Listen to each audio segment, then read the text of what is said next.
श्रीगुरुभ्यो नमः। हरिः ओम्। वागीशाद्याः सुमनसः सर्वार्थानामुपक्रमे यन्नत्वा कृतकृत्यास्यस्तन्नमामि गजाननम्। शारदा शारदां भोजवदना वदनाम्बुजे सर्वदा सर्वदास्माकं सन्निधिं क्रियात्। सदाशिवसमारम्भां शङ्कराचार्यमध्यमाम् अस्मदाचार्यपर्यन्तां वन्दे गुरुपरम्पराम्।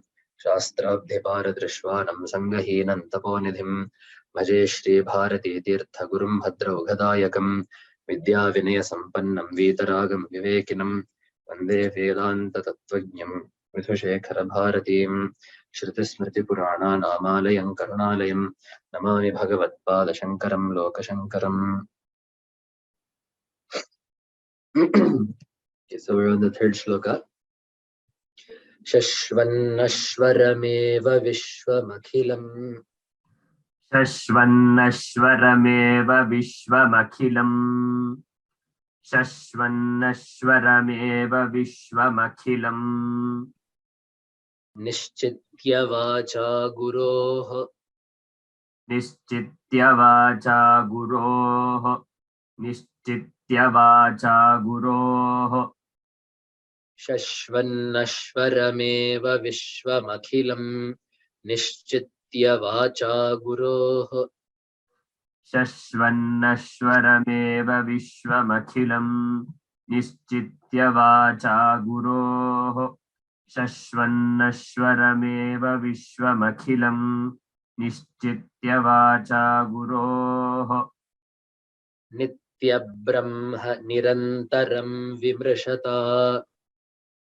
नित्यब्रह्म निरन्तरं विमृशता नित्यब्रह्म निरन्तरं विमृशता निर्व्याजशान्तात्मना निर्व्याजशान्तात्मना निर्व्याजशान्तात्मना नित्यब्रह्म निरन्तरं विमृशता निर्व्याजशान्तात्मना नित्यब्रह्म निरन्तरं विमृशता निर्व्याजशान्तात्मना नित्यब्रह्म निरन्तरं विमृशता निर्व्याजशान्तात्मना भूतं भावि च दुष्कृतं प्रदहता भूतं भावि च दुष्कृतं प्रदहता भूतं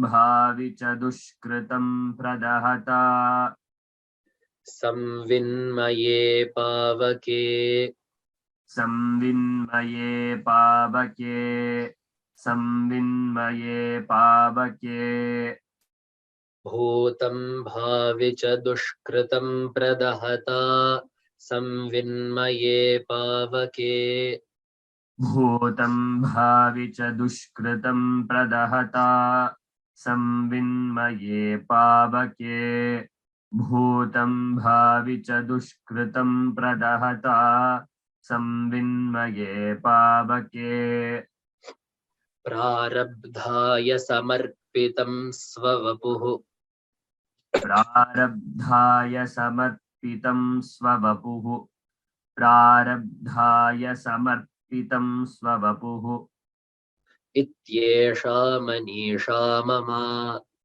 इत्येषा मनीषा मम इत्येषा मनीषा मम प्रारब्धाय समर्पितं स्ववपुः इत्येषा मनीषा मम प्रारब्धाय समर्पितं स्ववपुरित्येषा मनीषा मम प्रारब्धाय समर्पितं स्ववपुरित्येषा मनीषा मम प्रारब्धाय समर्पितं स्ववपुरित्येषा मनीषा मम. So this is the third shloka. This is the padacheda. Shashvat nashwaram eva vishwam akhilam nishchitya vacha guroh nityabrahma nirantaram vimrishata nirvyajashantatmana bhutam bhavi cha dushkritam pradahata samvinmaye pavake prarabdhaya samarpitam swavapuhu iti esha manisha mama. So, as we have been doing for the last couple of classes, the quick meaning: Akhilam Vishwam, the entire world is Shashwat Nashwarameva, is always perishable. There is never a point in time where anything in the world is permanent. It is always, no, its nature is to decay. Nashwaram. Thus Nishchitya, having resolved thus, Guroho Vacha, by the words of the Guru, Nitya Brahma Nirantaram Vimrishata. Vimrishata, doing Vimarsha, so doing contemplation of Nitya Brahma, Brahman which is permanent, Nirantaram, all the time. Vimarshata is in Tritiya Vibhakti. So by such a person, Nirvyaja Shantatmana, and his Atma, in this case Atma means the Antahkarana, is Nirvyaja Shanta. It is truly peaceful. So with such a person that has a truly peaceful heart, by such a person, and Dushkritam Pradahata, by that person who is also burning up their karmas. Which karmas? Bhutam Bhavi, those of the past and those yet to come. In what? How are they burning them? In Pavake, in the fire. What fire? Samvinmaye, in the fire of Jnana. By such a person, Swavapuhu, their body is Prarabdhaya Samarpitam, has been left to Prarabdha. They have left their body to Prarabdha. Iti Esha Maneesha Mama. Thus is my resolve. So as you can see, there is actually no Chandalostu Sadudvijostu in this shloka. In some Vyakhyas that I have seen, they have taken it as, they have put a Yena in there. So by whom the body has been left to Prarabdha in such a manner, be he a Chandala or be he a Brahmana, he is my Guru. Thus is my Maneesha. That is some places where I have seen it in some Vyakhyas. It is nice because then we can keep the meaning of that last line continuous. But even if it is not, you can take it to be, my resolve is that, by someone who has known the world to be perishable, by someone who has done proper contemplation of Brahman by the words of the Guru, by someone that is burning their, their karma in the fire of Jnana, their body is left to Prarabdha. This is my conviction. So you can, the shloka works just as fine like that. It's just nice if you can, continue the Chandalostu Satudvijostu line that is there in the other shlokas. But let us not worry about that right now. So first, Nishchitya, right? That person must first come to a decision. Nishchaya means, Nishchaya is not used for any thought. It is used only when there is no doubt left in Shastras. So a Nishchaya means Asambhavanadi dosharahitaha Nishchayaha. Asambhavana is an inability to accept something, or an inability to conceive of something, or an inability to conceptualize something or understand something. That is asambhavana. So a nishchaya is a conviction that does not have an iota of that left. For example, if someone says things will always fall down, there is no doubt in that. There is no, there is no hesitation in that. There is no anupapatti in that. It is something that we definitely hold to be true firmly because we know it. That is a nishchaya. So what is the nishchaya that needs to first be there?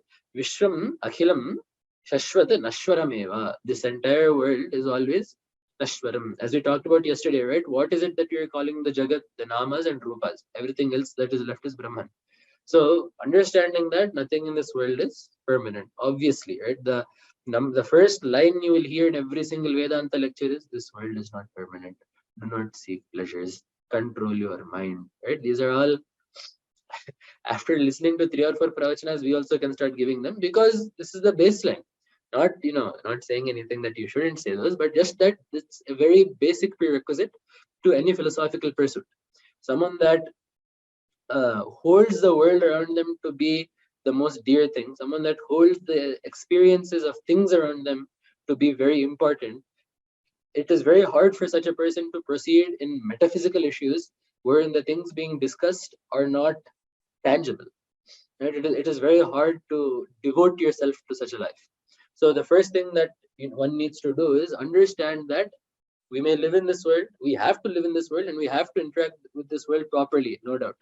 But this world is transitory at the very end. So there is no use clinging on to things that will pass by anyway.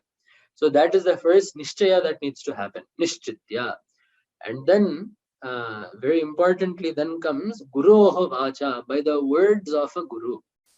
Right? So you can highlight, bold, underline, and increase the font size of that word guru, because that is the pillar of our sampradaya. So, ko guruho, Bhagavad Pada asks in Prashnottara Ratnamalika, and he says, adhigata tattvaha shishyahitaya udyatas satatam. Two qualities Bhagavad Pada has given.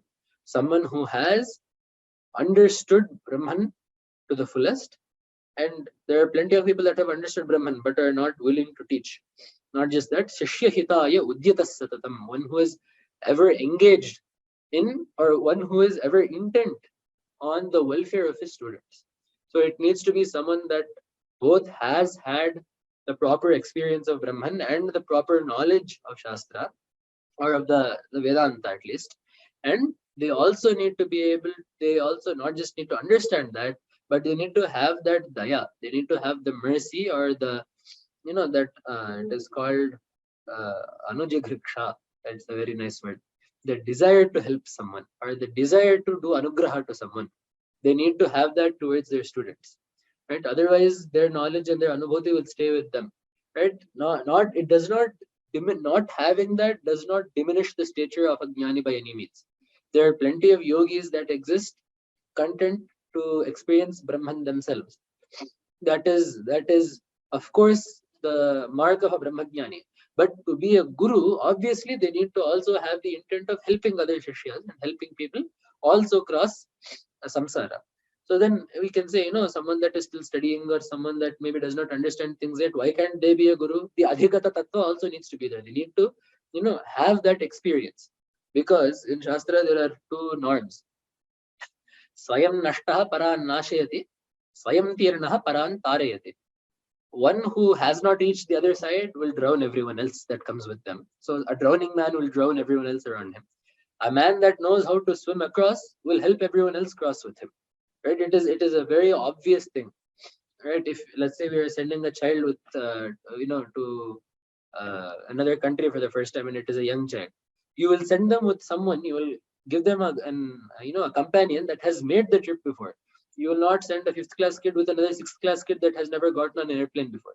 Right? You will send him with someone that has made the trip before. So in the same way, Swayam Tirnaha, only someone that has crossed Paran Tarayati, will help others to cross as well. So that is the kind of guru we are looking for. And of course, in Upanishad also we have Tad Vijnanartham Sagurumeva Bhigachet Samitpani Shrotriyam Brahmanishtham. Upanishad has given 2 lines there to describe a guru. Shrotriyam Brahmanishtham. Shrotriya means they should be in the Vaidika Marga. They should be coming from a sampradaya. They should be understanding Veda well. They should be respecting Veda. They should be following Veda to the best of their abilities. And then second, Brahmanishtham. They need to be established in Brahman. They need to be having that anubhuti of Brahman. Now comes the question, how do you know who has Brahma anubhuti and who doesn't? That is, of course, a very difficult question. The best we can do is, before approaching the guru, we need to see whether generally what we are seeing of the qualities that we hear of a guru are present or not, and then go to such a guru. But once such a guru has been reached, of course, the utmost guru bhakti is required. So when such a guru speaks, those words will hold great weight. That is the reason why the guru needs to be illustrious to the most. They will take us, they will keep us in a path, and when they say things, we can be assured it has a weight. There will be no I think, or I feel, or I have read that, or I infer that, or I hypothesize. None of that will be there. They can speak from experience. Right? Whenever you hear our acharya speak, they will never say it is said that, or it might be that. They will speak directly because it is from their experience. Whenever any Mahapurusha speaks, that is generally how it will be. So when such a guru, that guru's vak, guroho vacha, right? And this is where the Mahavakya comes in. What is that guru doing an upadesha of? Tattvamasi is what the guru is saying to the student. So when the Nityam Brahma Nirantaram Vimrashata, when you need to do manana of that Brahman, right? So we are saying that the world is Nashvara, therefore Brahman is Nitya, right? Nitya Brahma. Brahman is permanent. how are you supposed to do manana of that Brahman? How are you supposed to think of that? By the words of the Guru, which in this case is Tattvamasi. The Guru is telling the Shishya, you are that. So now we need to understand where this Tattvamasi comes, because there are so many interpretations that various sampradayas have put.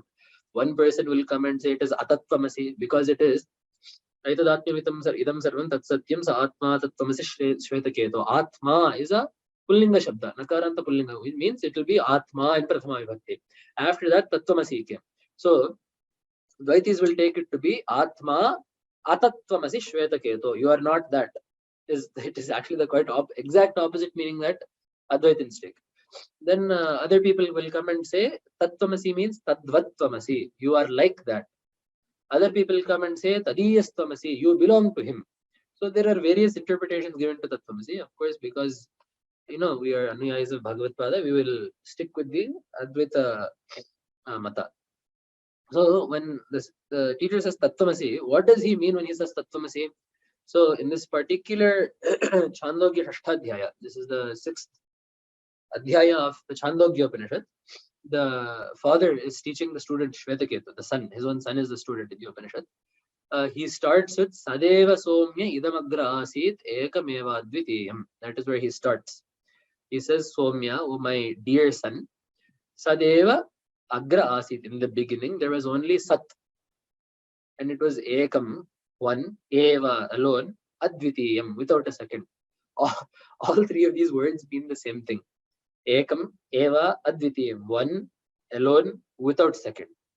So why were three different words used? Because Bheda is of three types. There is Sajatiya Bheda, Vijatiya Bheda, Swagata Bheda. Right? A mango tree is different from a coconut tree. Vijatiya Bheda. Right? Jatis are different. Mango Jati is different from coconut Jati. Then Sajatiya Bheda. One mango tree is different from another mango tree. Right? That is Sajatiya Bheda. Both belong to the same class. Right? They belong to the same class, but they're different. And then there is Swagata Bheda. Swagata Bheda means internal differences. So there is only one mango tree, but within that tree there are roots, there is a trunk, there are branches, flowers, leaves, fruits, whatnot. So internal differences. So differences are thus put into three types. Differences of things of a different class, differences among members of the same class, and differences within an individual.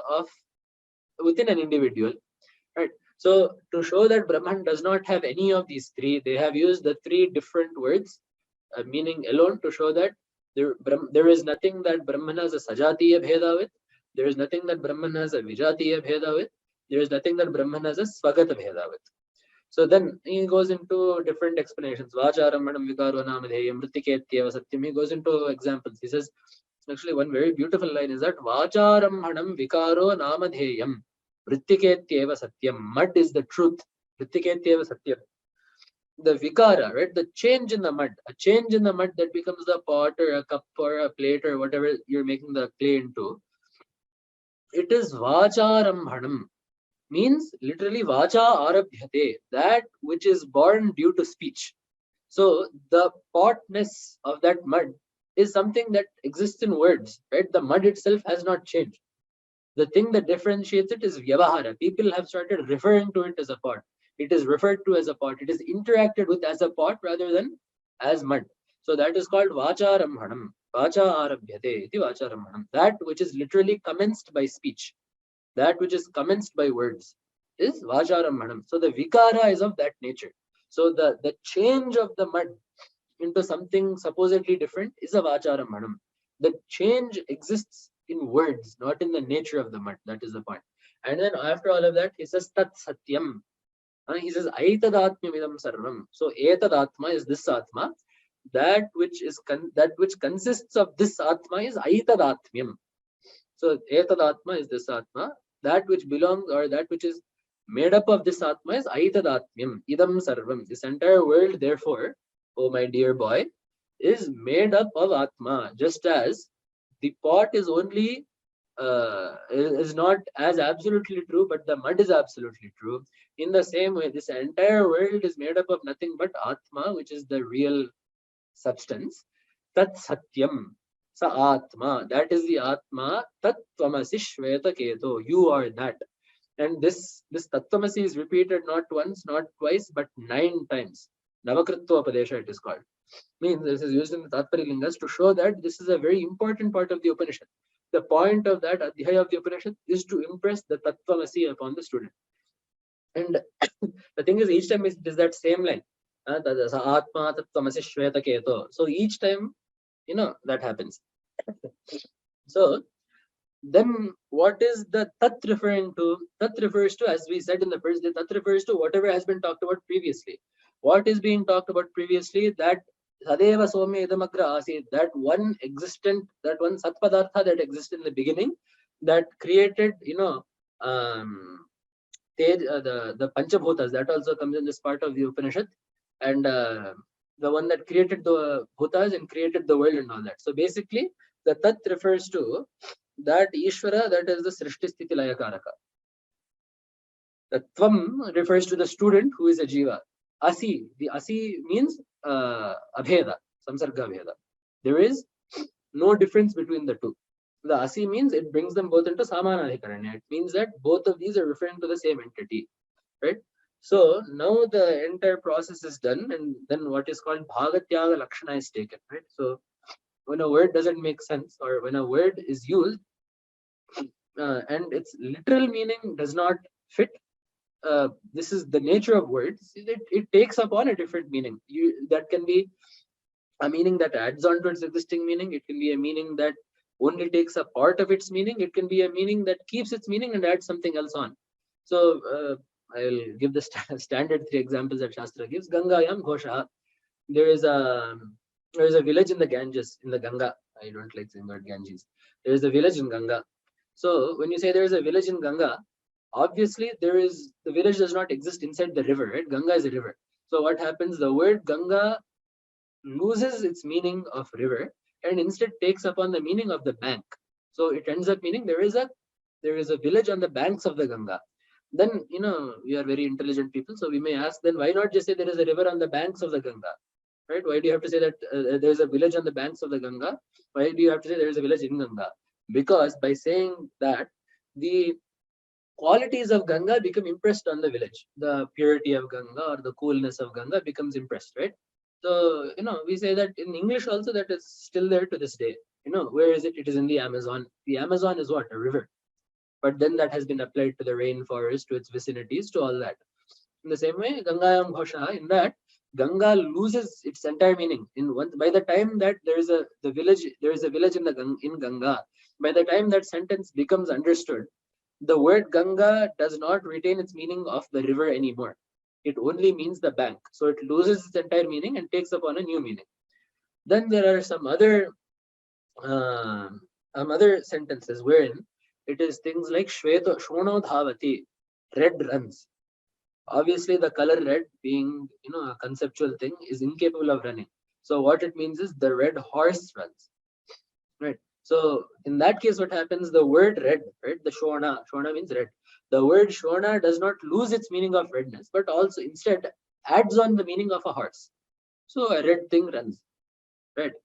Or we say, if there are horse races, right? You say, I am betting on black, right? It does not mean you're betting on the color black. You're betting on the, quite frankly, I don't know whether that is used, black chips or black horse or something. But clearly you're not betting on the color black. It is a black thing that you are betting on. So the word black does not retain the meaning of just the color black, but it adds on the meaning of whatever the other padartha is in mind. Then the third way that this works is what we are interested in. When, for example, someone has told us about, a friend has told us about one of their relatives, and then they introduce us to that relative. We say, oh, and then we say, oh, that's you, right? Or that is you. Soyam Devadatta, Saha Ayam Devadatta. That is this Devadatta. So that refers to what? Someone else in a different place, in a different time. This means Devadatta here and now. For example, we met Devadatta in 1995 in Japan. And then we saw Devadatta in 2020 in India. So when we say, oh, aren't you him? So the him is who, the Devadatta that we met in the past in a different time, in a different place. aren't you. So there the you is who, the Devadatta that we are speaking to here and now. So he is Japan 1995 Devadatta. You is India 2020 Devadatta. So clearly this Devadatta and that Devadatta have never existed together at the same time. Right? So the two cannot be one. So what happens is it is called Bhagatyaga. So the him loses its meaning of that time and that place and instead focuses only on the person. In the same way, you will lose its meaning of the here and now and will only focus on the person. This person and that person are one. And then we can say, why did we have to tack on that place and that time in the first place to the meaning? Can't we just say that that person just means that person? Why did we have to say that him means that Devadatta? Because him by necessity must refer to someone that is not available right now. Him has to be someone that is not pratyaksha, that is not directly perceived right now. If they were directly perceived right now, you would be speaking to them. So him means someone that is removed from you, either in time or in space or by both. So because you are saying you are him, and the him refers to someone that is removed by time and space, and you has to be someone that you are speaking to here and now, these two are inherently opposed. Right? So therefore, these two have to both relinquish their meanings of those times and spaces, and pinda matra arthas svikriyate. So only the pinda, so namely that particular mass of flesh, literally in Shastra. So the you and him refers to that mass of flesh that is called Devadatta. Right? So the way that both words, it's called Bhagatyaga, because both words did not relinquish their meaning entirely. They relinquished a part of their meaning. And this is not one thing I also want to be very clear about is this process of meanings adjusting is not at all a forced process. So this is not something that the interpreter is forcing. This is something that happens by necessity in every day of life. These are the way that words work. This is what is called Shabda Bodha in Shastra. It is the way that words are understood by us every day. So when Shastra is outlining these things, we should not think that Shastra is giving itself loopholes to interpret things the way it wants. What Shastra is doing is the processes that happen in our head when we understand things without us even realizing it. Shastra is giving voice to those.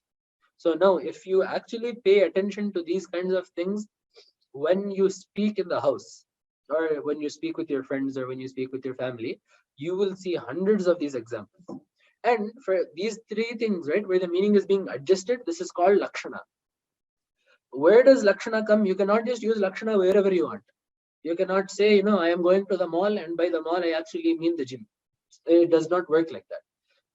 The Lakshana only comes when the Mukhyartha Badha happens, or when the Mukhyartha does not make sense. Only then the mind shifts to using Lakshana. So if I say I am drinking water, there is nothing that doesn't make sense about that sentence. There is nothing that is misunderstood about that sentence.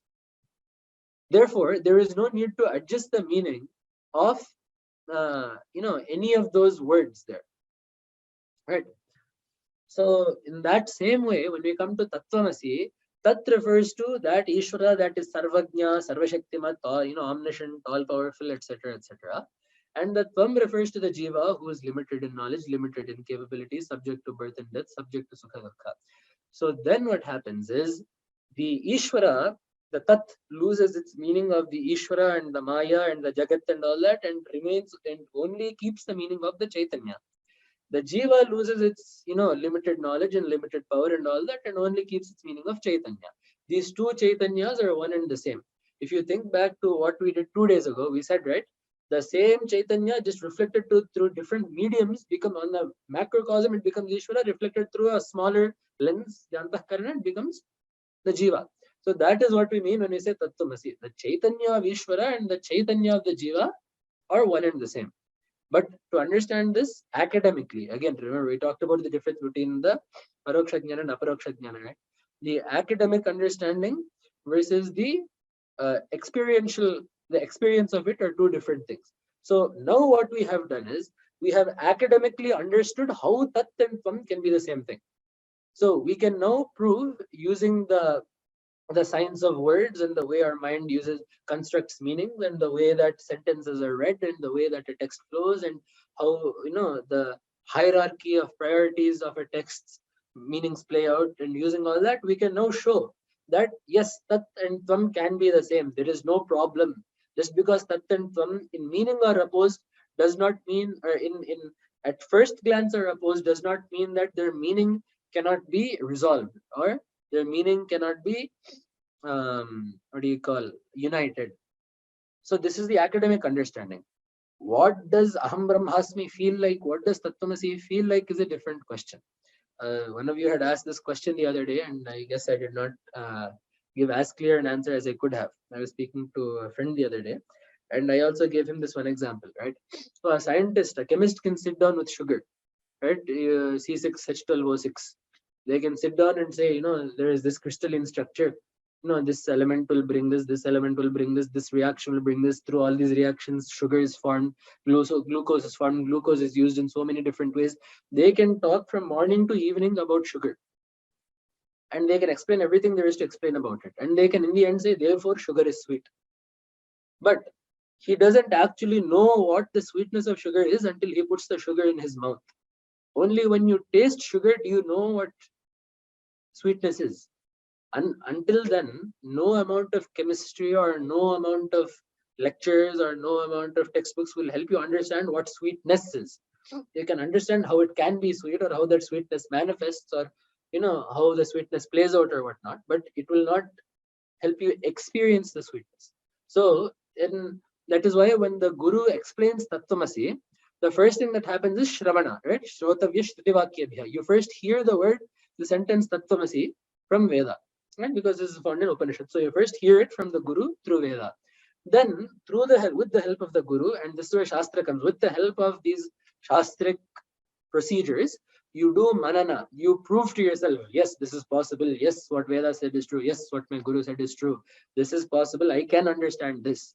And then comes the last part, nididhyasana, wherein you actually undergo the sadhana of actualizing that, of going through the process to understand that, of removing the limitations of the mind, to then experience the fullness of the Brahman that you are supposed to be. So that is what the vimrshata means. He does proper vimarsha of it. He does proper contemplation. Proper contemplation means all three of these steps: Shravana, Manana, Nididhyasana. You cannot skip the part where you read Shastra and listen to the Guru. You cannot. We are fine with this part because we like listening to people all day. But the part where we all fall off the bandwagon, usually the second part, we do not do Manana. We do not take the trouble to sit down and prove these to ourselves. We do not take the time to intellectually pursue this, to go through that strain. Both of these are just as necessary as Shastra. Shastra never tells you just to take everything eyes closed. You are supposed to believe, right? The Satya Buddhyava Dharana, Shraddha needs to be there. You need to believe that the Guru's words are truth. But you also need to go through the process to prove them to yourself, not to the Guru. That is the point where we make a problem. We try to prove the Guru's words. We need to prove the Guru's words to ourselves. Right? That is the way that manana needs to be done. That is why Shastra is important to be studied. And then nididhyasana comes to the point of japas, dhyana, yoga, controlling the mind, controlling the senses, watching the mind, following the mind, you name whatever you want to do. All of that falls into that bucket of nididhyasana. So these three combined form the most complete, most wholesome, most fruitful sadhana. That is the vimarsha that needs to be done. That is, such a person who does that in Tritiya Vibhakti is vimarshata. And when does this need to be done? When Saturday, Sunday come, when weekend comes, when school gives Deepavali holidays, nothing like that. Nirantaram. Antara is a gap or a break. Nirantaram. Without a gap, this needs to be done. There are no off days for sadhana. There are no skip days for sadhana. There are no sick days for sadhana. There are no holidays, no jolly days. You need to just keep doing it every day. Nirantaram. It needs to be a constant process. And thereby, what also needs to happen? Nirvyaja Shanta Atmana. As you all know, the word Atma is used in about 9 or 10 different meanings in Upanishad. Jivatma, Paramatma, Brahman, then Indriyas, Manas, Antahkarana as a whole. There are so many meanings that Atma is used in Upanishad.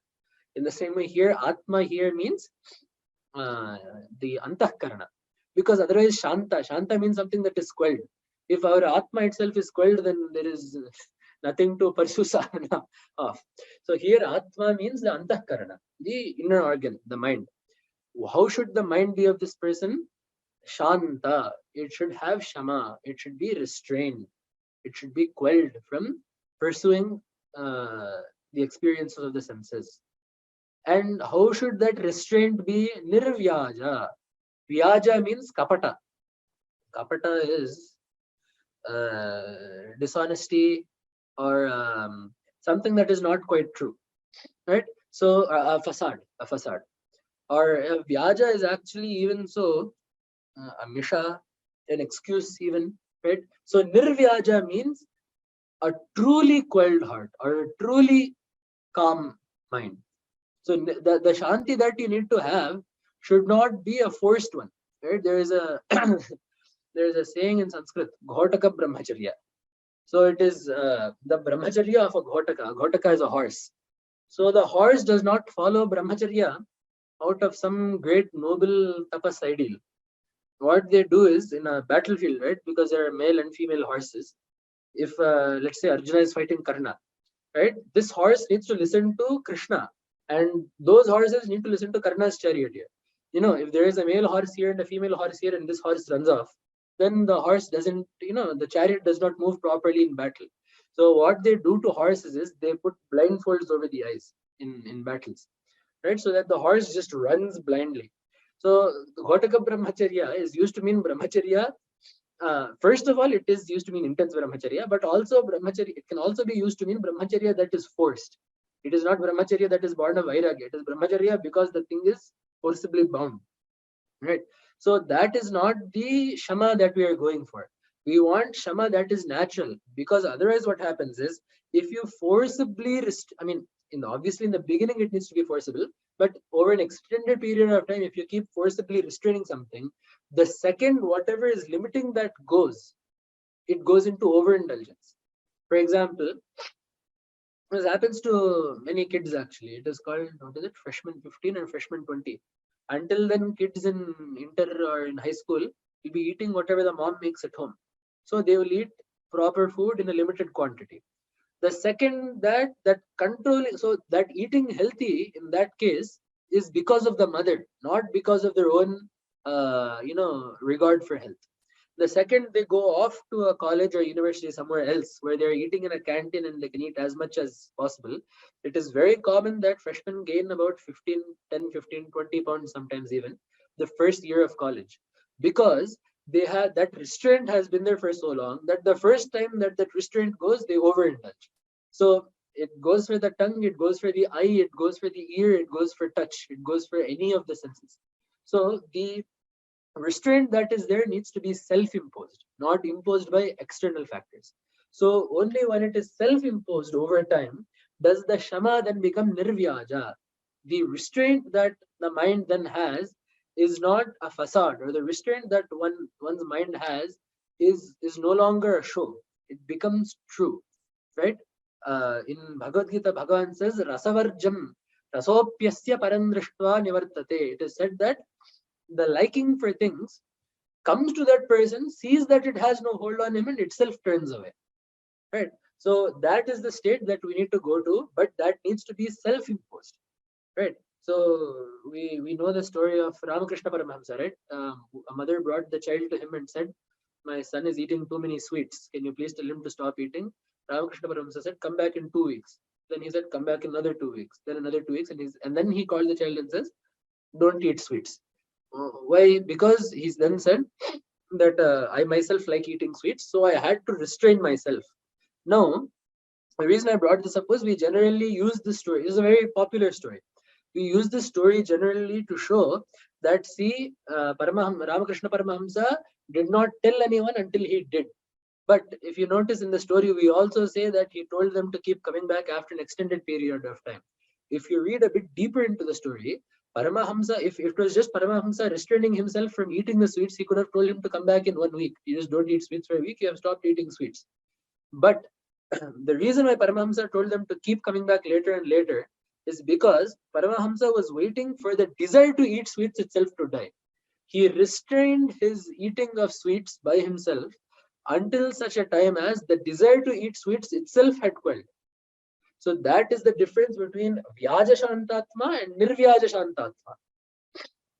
Right, so that is another thing to keep in mind. The restraint that we show towards our Indriyas needs to be imposed by us for our own sake. So such a person that is doing such a sadhana under a qualified guru, and also it helps that they have understood that the Vishwa is Nashvara, that the world is transitory. So a person that has understood that has understood the words of the guru, and therefore has a mind that is restrained, what then happens? They get jnana, and their karma gets burnt in the fire of jnana. Samvinmaye pavake. Samvit, as we said, is jnana, right? In the pavake. Pavaka is fire. Very beautiful name for fire. Punati iti pavakaha. Pavati iti pavakaha. Pavayati iti pavakaha. That which makes pure is pavaka. Fire is called pavaka because he purifies things. So, pavayati iti pavaka.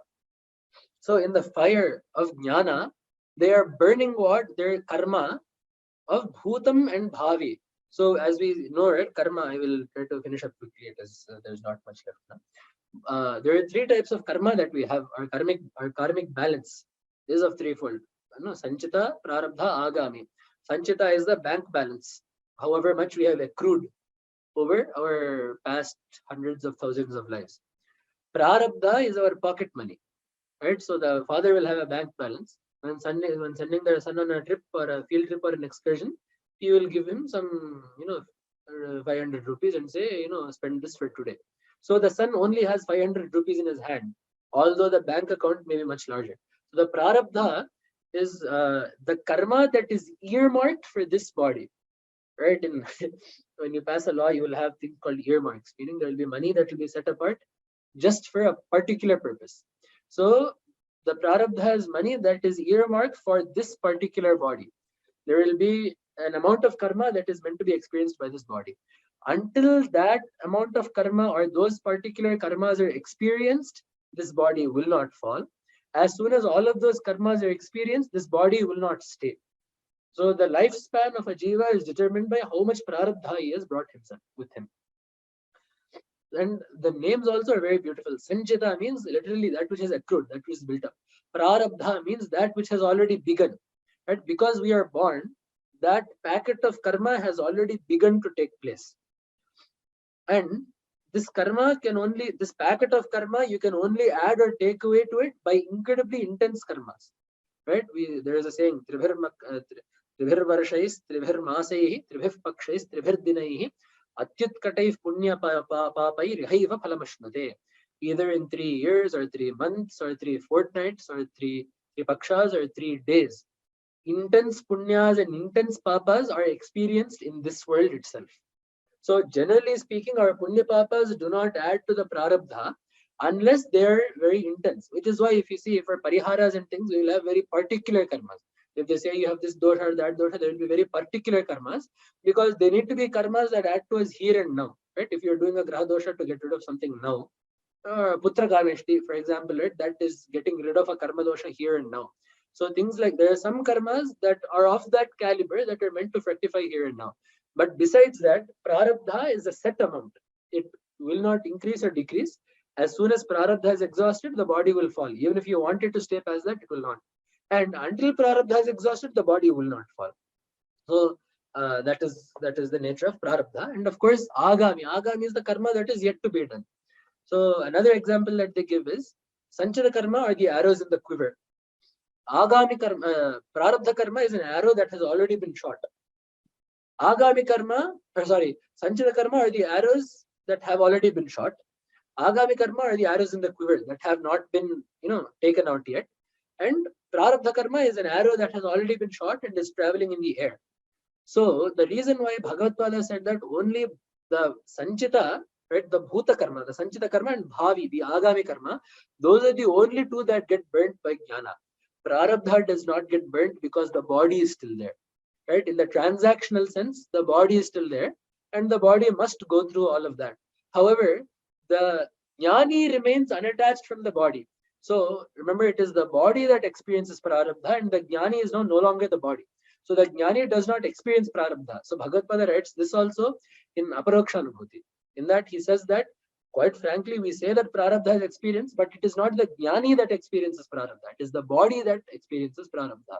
And once prarabdha is gone, the body falls. And the jnani is not born again because there is no more karma balance left.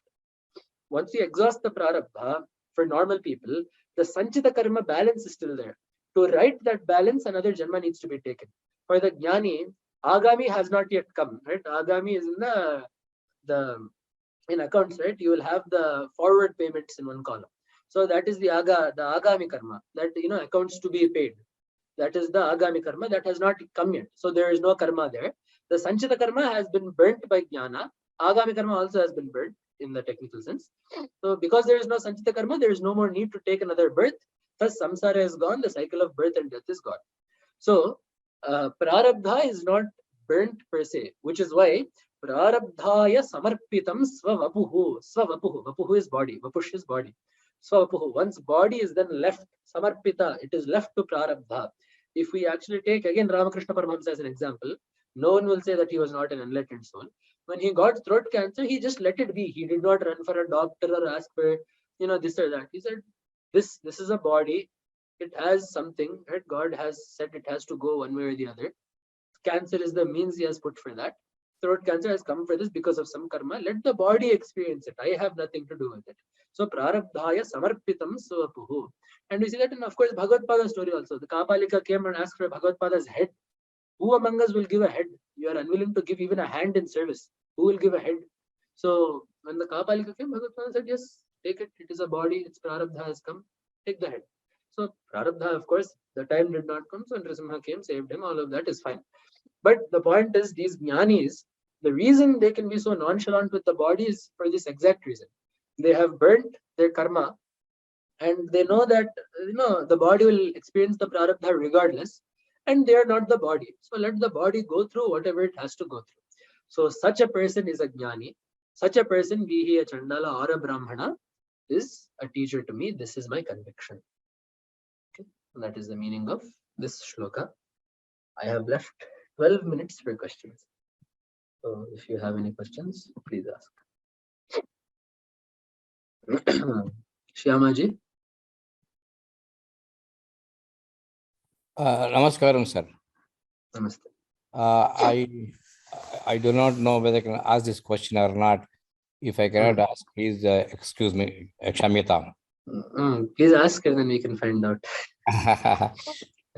Can we see Brahman with our limited faculties like body, mind, and intellect? You will not see Brahman. I mean, seeing, you mean with the eyes? Do you mean with the eyes? Yes. Brahman is in Advaita, especially in Advaita, only in Advaita actually. Brahman is experienced here and now. Upanishad says, Atra Brahma Samashnute. If only you have the proper sadhana, Brahman will be experienced in this janma, in this life, here and now itself. Very beautiful. The question is whether or not we are ready to experience that. And actually, if we are going even further, if you remember the first class, right? We said Jagrat Sapna Sushuptishas Photatara Yasam Vidujramhate. We are actually experiencing Brahman. There is nothing else to be experienced, right? What else is enlivening us? Right? What else is allowing our Indriyas to function? We are experiencing Brahman. The problem is, as we said yesterday, we are not processing it as Brahman, we are processing it as the Jagat. Right? Okay. So our drishti is outward, it needs to be inward. So, otherwise Brahman, we will experience Brahman as Brahman when all of this sadhana is done. Until then, we will continue to experience Brahman as the Jagat.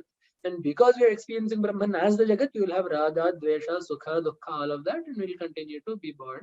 Punarapi Jananam, Punarapi Maranam, all of that happens. Okay. But yes, Brahman is a very much here and now thing. Beautiful. Other schools of Vedanta will say that only after you die, you will go to Vaikuntha or Kailasa or something. But Advaita is the only school of Vedanta that says moksha is here and now. Oh, beautiful. The concept of what is it called? The Sadeha Kaivalya. The Sadeha Mukti. Sadeha Mukti and Jivan Mukti and Videha Mukti. This difference in two types of Mukti only exists in Advaita. For Okay. all other schools of thought, it is Videha Mukti only. Only once you leave the body do you go to moksha. Okay. In Advaita, it is, Jivan Mukti. Living in this world here and now, Beautiful. you can experience Brahman. Yeah, that is One more thing. Yes, sir. Well, thank you. One more thing, if you allow me to ask one more small question. Yes. Suppose I do not know anything. I do not know anything. I am ignorant. I do not know English. I don't know Sanskrit. I don't know Vedam. I don't know Upanishad. I don't know Bhashyam. I don't know Vakhyanam. Anything. I'm an ordinary fellow. What is? How can I go through all this Advaita philosophy and all that? Then reach that state. What is the process for an ordinary person like me to understand and all these esoteric, difficult things, and then reach the ultimate? But what is the See, for the ordinary person? Right. So Bhagavan says in Gita, right? Aneka janma samsiddhas tato yati param gatim. This is not something that it can be quick if the sadhana is that intense, right? What did Prahlada do 5 years of age, right? Some people, Ramana Maharshi he just left the house one day. So there are some people for whom it will come easier. There are some people for whom it takes several lifetimes. The important part is starting the process. As to what that process is, that is actually why I did a sadhana panchakam before this, because in sadhana panchakam this is outlined, right? Saddidvan upasapyatam, approach jnani, aharahas tat padaka sevyatam, right? Serve his feet, brahmaika akshara matyatam, ask him to teach you about Brahman. Shritishiro vakyam samakarnyatam, listen to it, Veda. All that process, everything that needs to be done was laid out in sadhana panchakam. That is why I actually wanted to do this before this, because we naturally get that question, right? Because it is shastra, right? It is meant to be, it is meant to challenge the mind, right? It is meant to give us something to think about. It is not, if shastra tells us what we already know, then what is the point of shastra? It is supposed to give us something to think about. It is supposed to give us something to dwell over. And it is easier to do that if we already know what our path is supposed to be. So at least for us as Laukikas, the path is very simple. Do our karmas properly, live a dharmic, righteous life, worship Bhagavan, do seva of sadhus and of the community. Be very faithful to a Sat Guru. Do what he says, listen to what he says, make sure that sadhana is unbroken. All of these things are for us to do day to day. That is the reason why we have this, these sampradayas and all. Sir, my name is S.R. Valuri, not Shama. Shama is I'm using somebody else's computer. I'm S.R. Valuri. Namaskaram. Thank you very much. Yes. You have asked questions in the past. Yeah, I remember. Namaskaram. Thank you very much. Lata Chandrasekharanji. Namaste, Mahodaya. I just wanted to ask about something related to prarabdha. Like when the time comes, you said that we reject the body. What happens to the cases when we see a lot of people taking their own lives? The reason why karma drove them to that is because the prarabdha was such. Because this is a guaranteed fact. Whether the person themselves is the cause or someone else is the cause or an animal or a meteor shower is the cause, if the body has fallen, prarabdha has finished. So the concept of apamrityu, right? We have the concept of dying not at the proper time. We have this concept, right, of apamrityu. Apamrityu means for the onlooker it is apamrityu, but for the body it means that the prarabdha is exhausted. It has the prarabdha to live a younger life than people around them would like, and the body goes, right? So obviously, that does not mean that there is a lack. Please understand, there is no lack of sympathy or lack of concern there. Just speaking from a purely philosophical standpoint, it means that body's karma has been exhausted, so that body has fallen. That much. And the karana can be either that one person or another person, or an animal or a plant or some illness in the body or old age or something or the other. Right?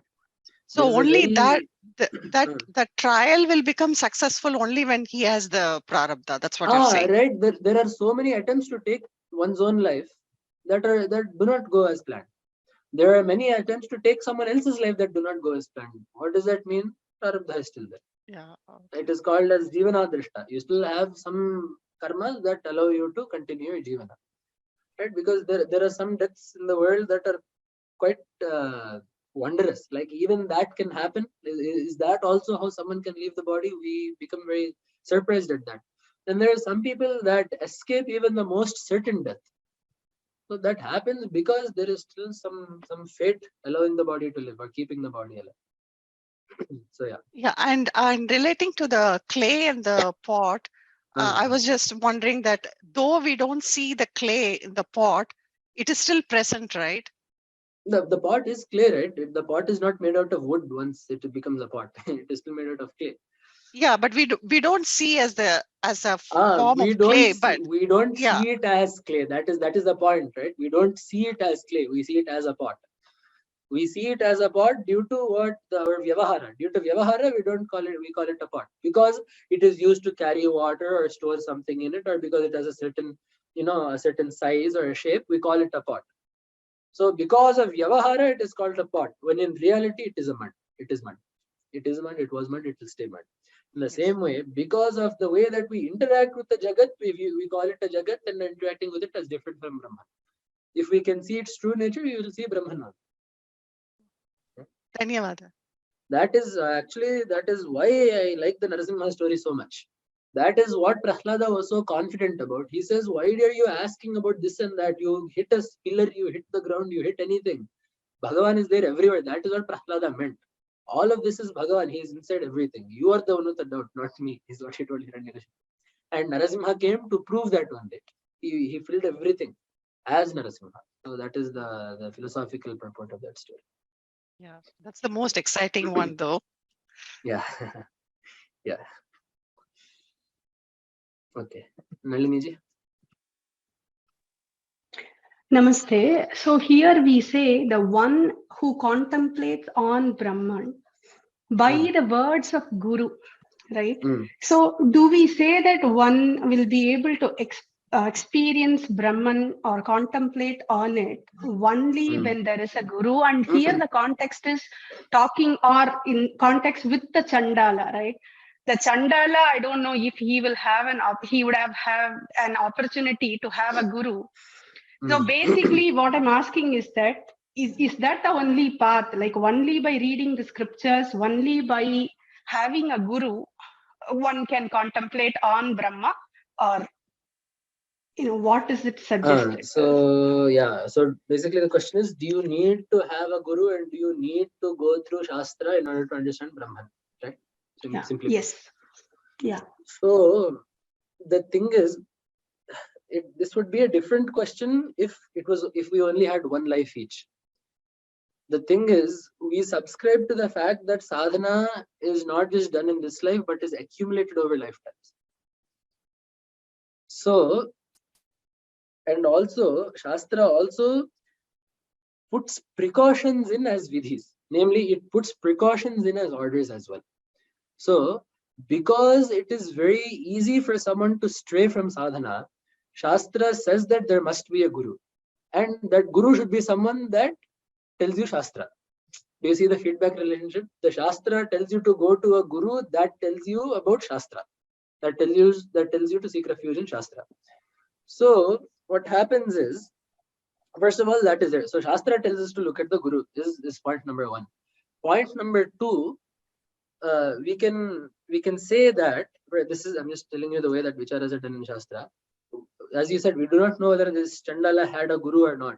But we can say that having studied under a proper Guru in the previous lives, that jnana fructified in this life. That is one possibility. The other thing being, the Guru Anugraha is actually very important. That is, it is highly stressed in our Sampradaya. Because until a certain point, you do not know what it is that you are experiencing or should experience, right? Because let's say you are doing some sadhana. How do you check yourself? What is the checklist? What do you have to go off of? You either have to go off of Shastra, or you have to go off the experiences of previous realized souls. Those are the only two things that you can measure your own experiences up against. The second you measure it up against Shastra, it will tell you to have a guru. The second you have a guru, the second you rely on someone else's experiences to match up with yours, you are looking up to them as a spiritual guide, hence they are a guru. So at the end of the day, a guru becomes unavoidable if you want to do serious, trackable, measured sadhana. It becomes a guideline. You need a path, and whatever you use to set that path by necessity becomes a guru. Right? So that is kind of why. Whether you have to or not, have is a very strong word. I can say it is highly recommended. It is highly recommended because not everyone, it's actually not highly recommended. It is stated that not everyone needs these vyakarana, tarka, mimamsa. No one needs all of these to understand Brahman. These are all things that help reinforce the contemplation that is done.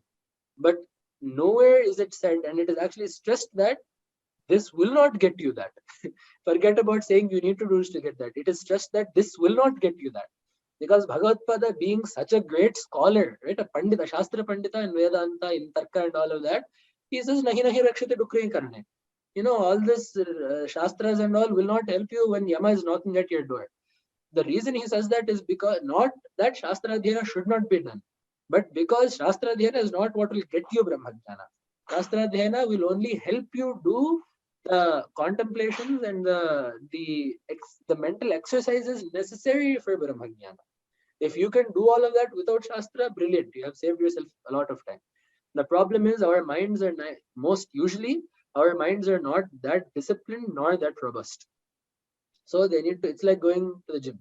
You're working out your mind. You're exercising your mind. Right? So the daily sadhana, things like upasana, and on the other hand, things like the Shastra Dhyana are put in for that purpose. Yeah, okay.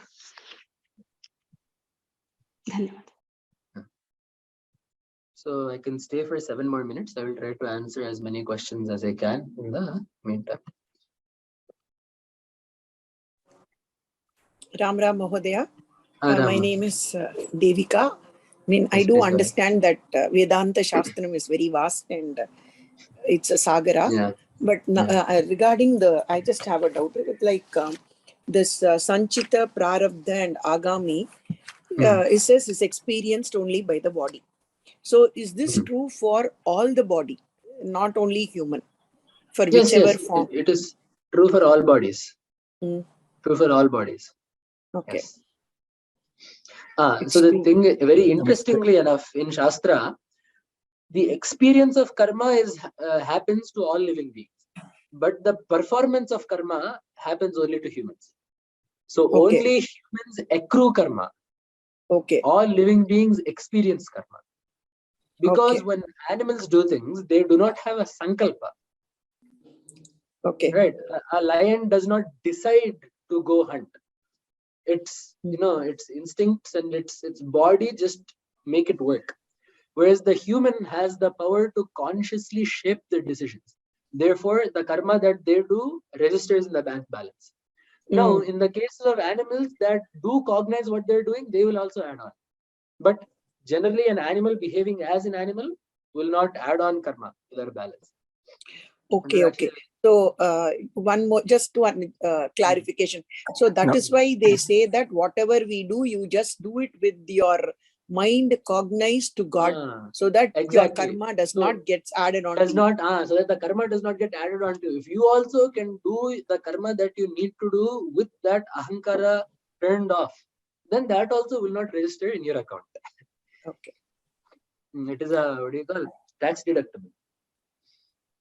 But it is tough.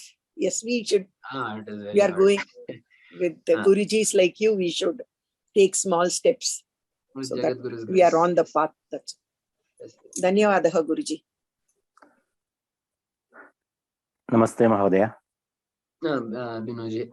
Yeah, sorry. Yeah. So one question I have is, once a person realized Brahman, So that person identity is lost, right? Means, what I mean is I yes, am the Brahman. person, So I is not there, only Brahman is there. So how does he? So how I not being there is not really the case. Until now, when we say I, we mean, for example, Lalita, I am a male, I am a student, I am a son, I am a nephew, or I am a friend, or I am a brother. So whatever we attach to, whatever we take I to mean changes. Rather than I being the body or the mind, the I becomes Brahman. Because we said, right, Aham, the thing inside that is I is Brahman. So how he looks at the world, actually, that's what my real question. So he does not have all this relationship, but he will belongs to all, or how? Yeah. I mean, he will, Atmavat Sarva Bhuteshu. He will look upon everything as himself, and therefore will behave with them as such. As properly. Yeah. So one more side attached question. That's the minor fact. So there is a concept of Triputi, means Jnata, Jnana. Yeah. So that will also be will not be there, yes, right? Yes. Triputi will go. Yeah. Triputi will go. Yeah. Okay. Thank you so much. And it is, I really thank you for this wonderful knowledge. Means you are going into very much in deep and very elaborate, and I really thank you for so much. Thank you. It is Acharya's grace. Yeah. Thank you. If I'm saying anything good. Yeah. Thank you. Bye. Namaste, Mahatma. Namaste, Lakshmi ji. Please go ahead. Yeah. Can you explain once more about Agami? Is Agami karma only for the jnani, or it is? No. Agami karma is just karma that is not done yet. You have not done it yet. It is that simple. Okay. Agami, it does not exist. It is in the future. It is in the future. It has not been done yet. Okay. Yeah. So what about the karma which is done after taking the body? That will keep going into back, and that will get paid to the bank. It will go to the Sanchita. Okay. Right? So, for example, if you take 5,000 rupees in hand and you go do a job in a different state or something, the money transaction that the payment you get for that job goes to your bank account. They won't give it to your hand, right? Kind of like that. So whatever you do with this body will go to the Sanchita, unless it is sufficiently intense, wherein it will register with this body itself. Okay. So in case of that bow and arrow example, what is Agami actually? Arrows in the quiver. The arrows that have not even been taken out yet. Those are Sanchita, no? No, those are Agami. Sanchita are the ones that have already been shot, right? Those karmas have already been put in place. The arrow that is traveling, you have already shot it, right? So there is one warrior there, you have shot an arrow at him. If while the arrow is traveling, he says, I am sorry, please let me go, you cannot do anything. The arrow is already shot. Prarabdha will hit him regardless. What will happen is you will not take out any more arrows to shoot him after he says that. But the arrow that is already there will go and hit him. Okay. Yeah. Thank you. Okay, we will do one last question given the time constraints. I am actually very glad that there are questions because it means that everyone is interested. Sarji. Namaste, Mahodaya. This is actually a lighter vein. It's not a question, actually. It is something that what I use, the Sanchita Karma and Agami Karma and Prarabdha Karma. So in the IT world, it's probably easy to explain. When you have options given to you, the options are all basically the Sanchita Karma. Then once you say options, that is a Prarabdha Karma. And then the exercise money you can put to use and make more money or blow away the money. That is Agami Karma. Is it good? Yeah, that works.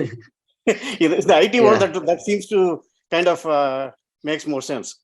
Yeah, definitely. Yeah, sure. Okay, I will just quickly address the questions in the chat session because we are short on time. How does one approach a guru? How to ask the guru to accept as a student? I think I covered that shortly, right? You have to find the guru as per the lakshanas that I told you that are there in Shastra. If you can find a guru that fits that, go to them. How to ask the Guru to accept his students. You walk up to the Guru and say, please accept me as your student. It is that simple, right? You need to be ardent. You need to wish to learn. There is a process that in Shastra they go, Adhi Bhagavo Brahme, please teach me about Brahman. But generally speaking, if you are a true seeker and the Guru is a proper Guru, they will teach you, no problem there. How to continue sadhana and studies when you meet a Guruji for a few days in a year only. So the Guru also obviously will be aware of that. I myself, I am in the same boat. I am not in Sringeri 365 days a year. I have not been in Sringeri 365 days a year. But generally, if you go there, you can just ask, right, what should I be? What should my regimen be when I am, wherever that I stay? What should my regimen be? This is what I am doing right now. Is there anything else you can do? You can just ask, and they will obviously tell you what to do, taking that into consideration. Yes, I am planning to give more courses on Vyoma. Acharyas have told me to teach as many granthas of Bhagavad Gita as I can. So I have spoken to the Vyoma team, and as of right now, the plan is to continue that going forward. Since Brahman is the only entity, is the Jagat formed voluntarily or involuntarily? Let me see. Okay, that is actually a very nice question that segues into tomorrow. So we'll talk about that question in tomorrow's class. We will stop for today. I am very glad that some of you are enjoying it. Hopefully most of you are enjoying it. We will take the last of the Mahava, of the 4 main Mahavakyas, the Ayamatma Brahma, tomorrow. So that is actually brought out very nicely. Of course, not that the others are not. That is also very nice. And we will, we will look at that tomorrow at the usual time. इत्येषा वाङ्मये पूजा श्रीमच्छङ्करपादयोरर्पिता तेन देवेशः प्रीयतां मे सदाशिवः तव तत्त्वन्न जानामि कीदृशोऽसि महेश्वर यादृशोऽसि महादेव तादृशाय नमो नमः. राम राम.